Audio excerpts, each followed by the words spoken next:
Bienvenidos, queridos participantes, a una edición más de nuestro tutorial en nuestro curso de capacitación para concurso público de oposición nivel 1. Vamos a iniciar el ciclo de tutoriales con respecto a la evaluación. Y vamos a iniciar este ciclo con la evaluación del proceso de aprendizaje para el nivel inicial.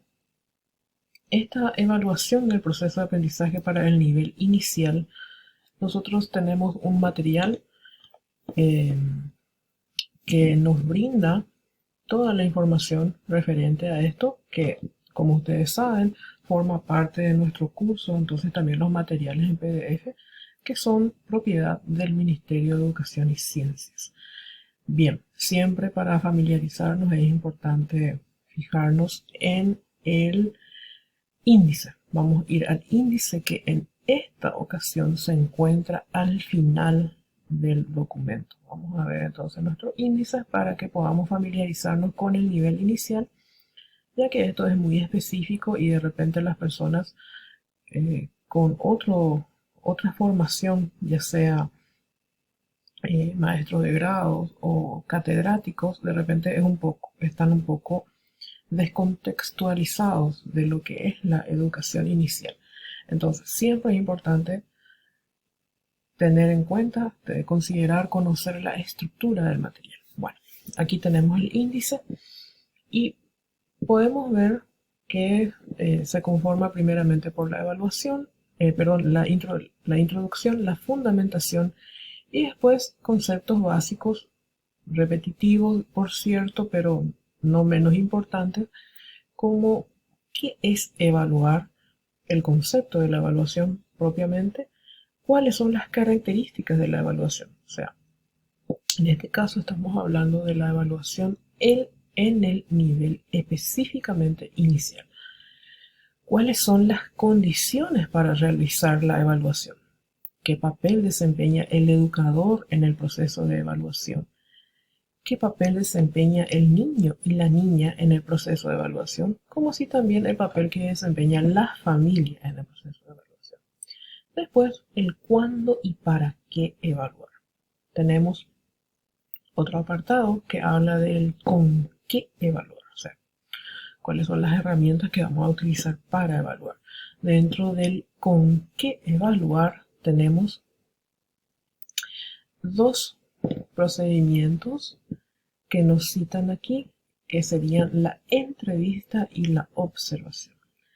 Ahora, tenemos de qué forma se puede evaluar y después se viene todo lo que tenga relación con la evaluación en el nivel inicial, ya sea criterios, indicadores y el informe.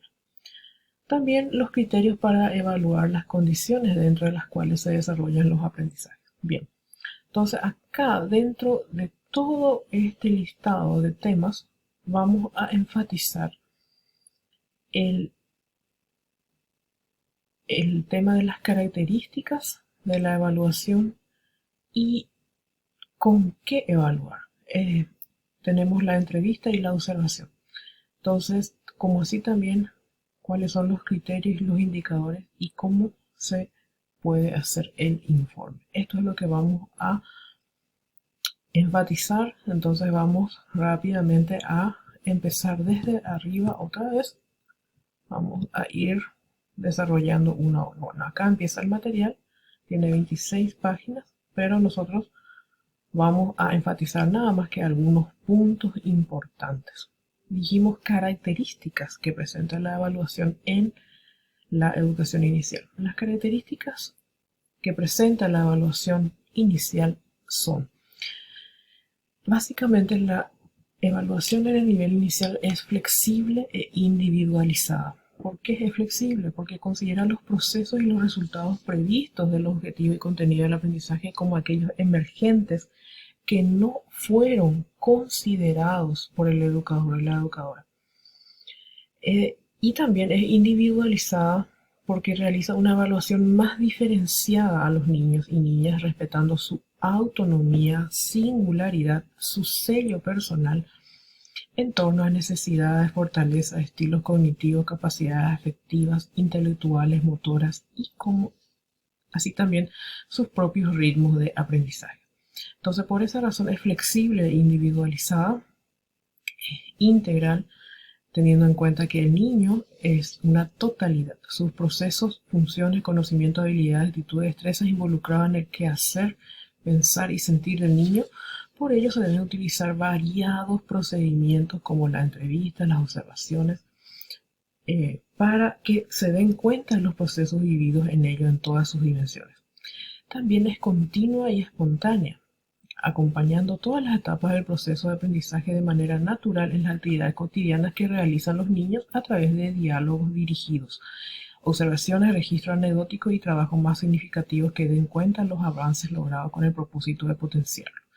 Y asimismo también es cooperativo, donde se hacen partícipe a los niños, niñas, al educador o a la educadora, la familia, la comunidad, generando oportunidades para la auto y la coevaluación, así como la evaluación unidireccional, a fin de enriquecer y ampliar el proceso educativo. Entonces, básicamente tenemos que las características que presenta la evaluación en el nivel inicial es flexible, individualizada, es integral, continua y espontánea y que también es cooperativa. Bien, pasemos a otro punto donde hablamos de las condiciones para realizar la evaluación. Esas condiciones en el momento de evaluar son el clima afectivo y el ambiente natural. Entonces, esas son las dos condiciones más importantes a tener en cuenta. ¿Cuál es el papel que desempeña el educador o la educadora en el proceso de evaluación? Es muy importante recordar que el papel del docente, del educador, es uno de los papeles más importantes dentro de todo el proceso. ¿Por qué? Porque el educador se autocalifica dentro del nivel inicial como el mejor instrumento en sí para evaluar. O sea, ningún otro podrá ejercer una mejor función evaluadora más que el educador. Entonces, el papel que desempeña el educador en el proceso de evaluación del niño y niña dentro de lo que es la educación inicial es bastante importante. Es prácticamente lo más importante porque el docente se constituye en un instrumento en sí.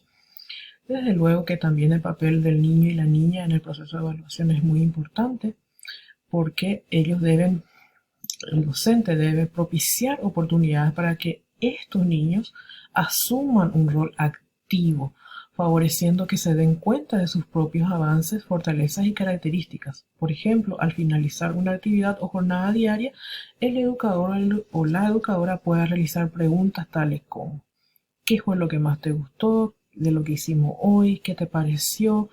¿Qué aprendiste hoy? ¿Cómo te sentiste? Entonces, ahí está el papel o la función del niño dentro de su propio proceso de evaluación y por ende el papel que desempeña la familia. Bien, tenemos el cuándo y para qué evaluar.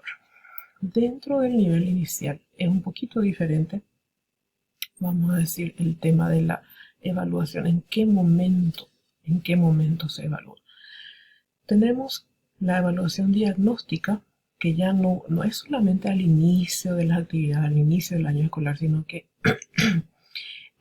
constituye esta herramienta en una instancia permanente del proceso de aprendizaje, ¿verdad? Entonces se constituye una herramienta de uso permanente, no solo al inicio del año escolar.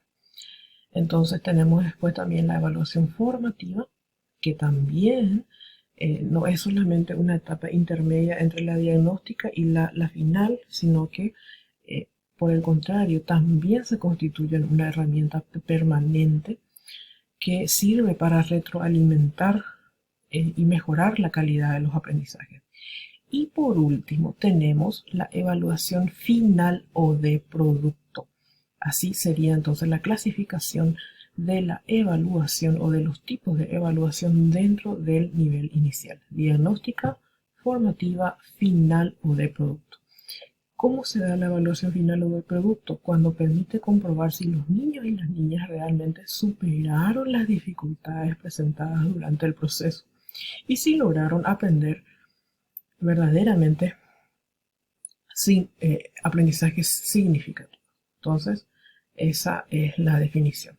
Tenemos el con qué evaluar. ¿Con qué evaluar? Tenemos, por ejemplo, la entrevista. Tenemos el instrumento denominado entrevista, en donde a través de esto el educador puede recoger datos de la vida familiar del niño y también que les puede servir, ¿verdad?, para evaluar. Entonces aquí dentro del documento que ustedes tienen a mano está un formato que son ejemplos de los ítems que se podía tener en consideración. Así también tenemos, bueno, este es un formulario, por ejemplo, ¿verdad?, acerca de la historia personal, el comportamiento expectativo de los padres, etc. El otro instrumento a utilizar es la observación. La observación, que puede ser un portafolio, un registro anecdótico, por ejemplo, y ustedes tienen aquí ejemplos, ¿verdad?, de un registro anecdótico. Como así también tenemos otro punto muy importante, es de qué forma se puede evaluar. Entonces, la forma en la que se puede evaluar es a través de la autoevaluación, a través de la coevaluación, de la heteroevaluación y la unidireccional. Bien, aquí ustedes tienen los criterios por ámbitos y dimensiones. Esta parte, por ejemplo, es muy específica y es muy específica para el nivel y más bien para aquellos docentes del nivel inicial. Esto les va a servir para la preparación en la evaluación oral, no así en la evaluación escrita, ¿verdad? Entonces, no se preocupen por memorizar esta parte, porque esto más bien ustedes pueden elegir uno de estos ámbitos y dimensiones para realizar su plan de clase para la parte oral. Después tenemos los indicadores. Aquí ustedes tienen los indicadores, ¿verdad?, que son formas de medir o describir un criterio. Son manifestaciones observables que operativizan los objetivos, por lo que debe plantearse en positivo. Al planificar la actividad diaria del educador, se deberá elaborar indicadores que den cuenta del grado de cumplimiento de los objetivos propuestos. Tienen ustedes las pautas. Los indicadores de evaluación tienen generalmente los siguientes elementos: un verbo en tercera persona y una conducta específica al que hace relación la acción del verbo. Entonces, ustedes tienen aquí un ejemplo. Y por último tenemos el informe. El informe es muy importante redactar el informe, que se cuiden los juicios y apreciaciones que se haga respecto a los progresos de los niños, ya que el aprendizaje es un proceso permanente con logros cambiantes y modificables. Entonces se debe destacar los avances, fortalezas y potencialidades de los niños. Se debe evitar dar opiniones apresuradas que puedan afectar y condicionar la actitud y comportamiento de los familiares con respecto a los niños. Debe ser claro, conciso y breve. Entonces es muy importante tener en cuenta. Y aquí ustedes tienen ejemplo de informe basado en indicadores previamente cotejados y observados. Tienen un ejemplo de un informe. Todos los antecedentes, o sea, los datos institucionales o datos personales del niño, tiene la parte de la adaptación y la actitud, la adaptación a las normas de la institución y los hábitos básicos. Entonces, es un ejemplo que les puede servir bastante a la hora de realizar sus informes. Esto es todo. Muchísimas gracias. Nos vemos en otro tutorial de este curso de capacitación.